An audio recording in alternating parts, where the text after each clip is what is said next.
ಹೊಸನಗರದ ಗೇರುಪುರ ಇಂದಿರಾ ಗಾಂಧಿ ವಸತಿ ಶಾಲೆಯಲ್ಲಿ ಸ್ಯಾಂಡಲ್ವುಡ್ಡಿನ ಯುವರತ್ನ ಡಾಕ್ಟರ್ ಪುನೀತ್ ರಾಜ್ಕುಮಾರ್ ಅವರ 49ನೇ ಹುಟ್ಟುಹಬ್ಬವನ್ನು ಪಟ್ಟಣದ ಡಾಕ್ಟರ್ ಪುನೀತ್ ರಾಜ್ಕುಮಾರ್ ಅಭಿಮಾನಿ ಬಳಗದವರು ಸಂಭ್ರಮ ಸಡಗರದಿಂದ ಆಚರಿಸಿದರು. ಪ್ರಪಂಚದ ಕಲಾಭಿಮಾನಿಗಳ ಕಣ್ಮಣಿ ಪುನೀತ್ ರಾಜ್ಕುಮಾರ್ ಇಲ್ಲದೆ ಆಚರಿಸುತ್ತಿರುವ 3ನೇ ಹುಟ್ಟುಹಬ್ಬ ಇದಾಗಿದ್ದು, ಈ ಸಂದರ್ಭದಲ್ಲಿ ಪುನೀತ್ ರವರ ಸವಿನೆನಪಿಗಾಗಿ ಪೌರ ಕಾರ್ಮಿಕ ನಾಗರಾಜ ಅವರಿಗೆ ಶಾಲು ಹೊದಿಸಿ ಸನ್ಮಾನಿಸಲಾಯಿತು.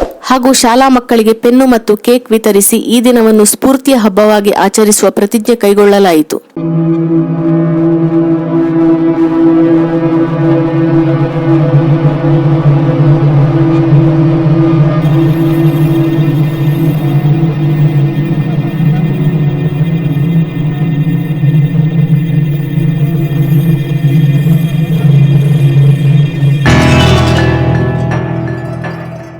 ಡಾಕ್ಟರ್ ಪುನೀತ್ ರಾಜ್ಕುಮಾರ್ ಅವರ ಅಭಿಮಾನದ ಕಾಣದಂತೆ ಮಾಯವಾದನು ಹಾಗೂ ನಗುತ್ತಾ ನಗುತ್ತಾ ಹಾಡುಗಳಿಗೆ ಹೆಜ್ಜೆ ಹಾಕುವ ಮೂಲಕ ಶಾಲಾ ಮಕ್ಕಳು ಪುನೀತ್ ಅವರ ಹುಟ್ಟುಹಬ್ಬ ಆಚರಿಸುವುದರೊಂದಿಗೆ ಡೆಲ್ಲಿ ಕ್ಯಾಪಿಟಲ್ಸ್ ವಿರುದ್ಧ ಫೈನಲ್ ಪಂದ್ಯದಲ್ಲಿ ಆರ್ಸಿಬಿ ಮಹಿಳಾ ತಂಡ 8 ವಿಕೆಟ್ಗಳ ಜಯ ಗಳಿಸಿದ್ದಕ್ಕಾಗಿ ವಿಜಯೋತ್ಸವ ಆಚರಿಸಿ ಕುಣಿದು ಕುಪ್ಪಳಿಸಿದರು.